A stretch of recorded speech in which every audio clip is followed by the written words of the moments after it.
Como é o processo de criação, assim, de fazer música? Eu sempre pergunto, tenho essa curiosidade entre os entrevistados aqui. Então, André, primeiro agradecer a oportunidade, o espaço aí, você, todo o pessoal do Giro 0800, amigo de longa data, né? A gente já se conhece há bastante tempo, você já acompanha o meu trabalho, do Samba de Lei, de outros Verdade. projetos, faço parte há bastante tempo. Obrigado mais uma vez pelo espaço. E processo de criação, vamos lá.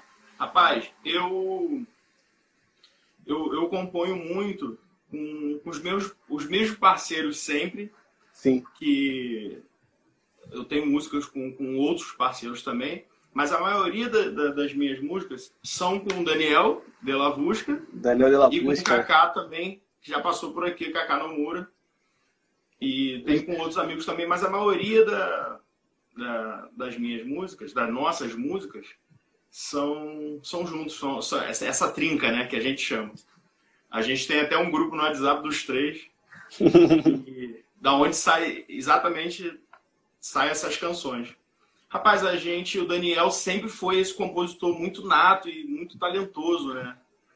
E eu digo que fica fácil, assim, né, jogar do lado dele, é como se fosse um craque, né? Eu sempre falo, Daniel é um craque ali do lado. Então, a gente já tá há muito tempo fazendo música junto e meio que a gente já fala a mesma língua, a gente se entende. Eu, quando mando uma primeira para ele, ou uma segunda, um refrão, que seja, às vezes até uma ideia, ele já consegue compreender de cara o que a gente está querendo dizer. E o Kaká, a mesma coisa. E aí há muitos anos atrás, a gente tinha um costume de se reunir bastante, sempre, durante a semana. Sempre que a gente tinha um tempo vago, assim, a gente estava sempre no Kaká, eu sempre fazendo uma comida e tal, cozinheiro também, e a gente se Que reunia. legal. Às vezes era uma pizza, às vezes não era nada, a gente só se reunia, às vezes saía de um ensaio e ia para a casa do Kaká, sempre a casa do Kaká, o ponto de encontro. Algumas vezes foi lá em casa também, mas como é Niterói, ficava um pouco mais longe para ele, mas às vezes a gente armava. Então, o nosso processo criativo vem daí. E eu captei uma coisa muito bacana que o Daniel faz muito, e muitos compositores da antiga sempre fizeram, que é passar a anotar aqueles pensamentos que a gente tem durante o dia, do cotidiano, que a gente vê. Às vezes a gente passa a ver um casal na rua, uma situação, e às vezes eu anoto aquilo dali. Eu não tinha esse costume, tá? Eu aprendi isso com o Daniel. E aí ele, cara, fala, anota tudo, anota tudo. Eu me lembro dele falava que o Barbeirinho fazia muito isso, encontrava com a gente lá na Pedra. Vários compositores assim que a gente teve a oportunidade de conhecer, que iam lá na Pedra do Sal, faziam isso, sabe? Tava sempre com um caderninho, ou alguns mais modernos já com um gravadorzinho, que era a modernidade da época, hoje em dia celular. Hoje é. Mas a gente está sempre anotando tudo e tudo que a gente mesmo fala entre a gente, sabe? Sim. A gente fica meio que antenado quando a gente está batendo papo. E muitas das canções saíram em bate-papos, assim. A gente não se reunia para escrever em si. A gente sabia que ia sair alguma coisa, porque três compositores juntos sempre sai. Daniel tá sempre com o cavaco ou com o violão na mão. Então, o nosso bate-papo sobre a vida, a gente gostava muito de ficar trocando ideia e tal. E aí, cara, pô, isso daqui é sensacional. E a gente começava a anotar e começava a fazer.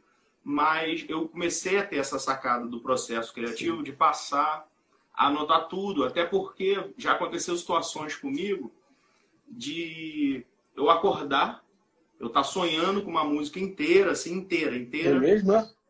Música, melodia, letra, melodia, tudo. E aí, eu no sonho, falei, essa música é do Jorge Aragão. Pô, que bacana, sonhando com uma música do Jorge Aragão. E acordei cantarolando a música. Acordei cantarolando a música e não anotei, não gravei.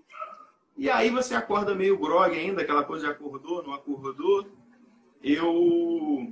Quando fui dar por mim, a música não era do Jorge Aragão. A música era minha, que eu estava sonhando, com letra inteira, uma música inteira linda, e eu não anotei. Exatamente depois desse dia, eu passei a anotar tudo, a gravar tudo.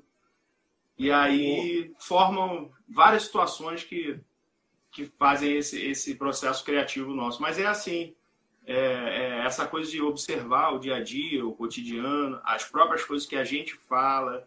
Eu pego muita coisa do meu pai já está com 60, então ele traz as coisas da época dele, o linguajar, a forma de falar e tal, muitas coisas, muitas gírias da época dele eu capto coisas que eu ouvi, eu cresci ouvindo ele falar, né? Então é uma mistura de todas essas coisas, cara. E aí saiu algumas coisas boas. Nem sempre saem coisas boas, mas de vez em quando a gente acerta algumas. A maioria.